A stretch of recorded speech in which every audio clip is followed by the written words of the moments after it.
One of the biggest income streams you might have in retirement is your own Social Security, which begs the question, when should you turn on your Social Security benefits? I'm here with financial advisor Mike Schessler. He's the founder of Sustainable Retirement Solutions.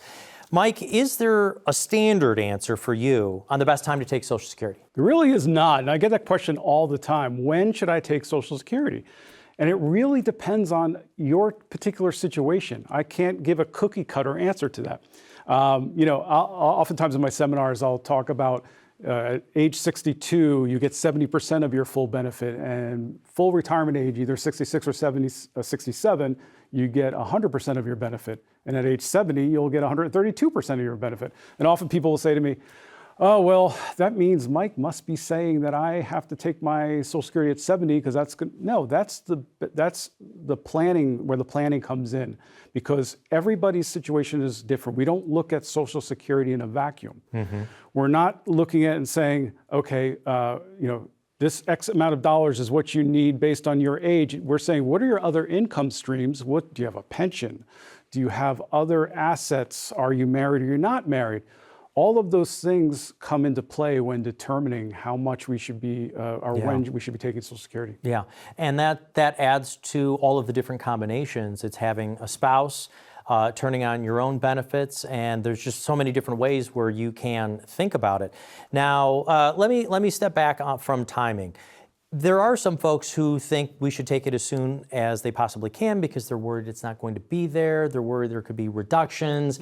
I don't think you are also a senator, so I don't think you have a lot of it. But what do you think might happen with Social Security 8 or 10 years from now? You know, the funny thing is, we know we're in a political climate now where we don't know what's going on, it seems like, right? I know there was a report out there by the CBO, the Congressional Budget Office, that said by 2034, Social Security is going to be cut by 25%. Now, is that going to happen? We don't know. That's well down the road a little bit. So the point is, and the most important thing is, to be prepared no matter what happens.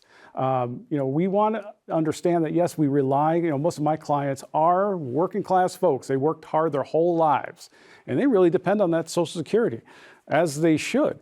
But we're going to build that into a strategy where they're going to be able to complement that with other income streams we can hopefully build for them based on other things that they've accumulated. Right. If I've done my homework, please tell me if I'm correct on this. It's also that if you turn your Social Security on, let's say as early as 62 or 63, before your full retirement age, and you're working, like let's say you make $50, $75, $100,000 a year. Mm-hmm. Am I correct? You don't get to keep all of the Social Security right away? Correct. There is a penalty for those who take Social Security sooner while they're still working. Now, that money is paid back to you eventually when you turn on your Social Security at full retirement age. But that does come into play with our planning, for sure. Right. So the idea of, I'm going to turn it on early so I can start loading up, even if you want to invest it or save it or pay off the mortgage a little bit sooner, pay down credit cards, you might not tax-wise be able to actually keep all of it. Correct.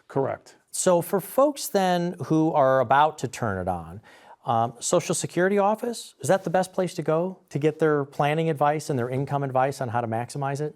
No, they could try that, but I don't know how successful they would be. And you can go to ssa.gov to see what your potential Social Security will be.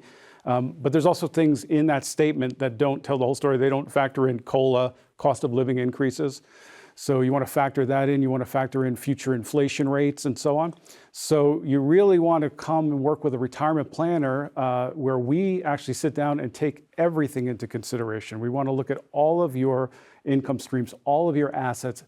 Then we make that determination. Does Social Security make sense at what age? Right. Mike, thank you so very much. If you want to get started on your own Social Security strategy, first of all, there is no cost to it. You can schedule a time by going to the website down below. You can call the phone number of the office as well, which is on the website, and we'll schedule a time online. Now, think of how quick and efficient this is. We've been doing this lately with doctor's appointments, right? You have a doctor's Zoom appointment. You can schedule a time from wherever you're at, hop on and have a conversation with a financial advisor, no cost to you, about your Social Security timing. Thank you so much for watching.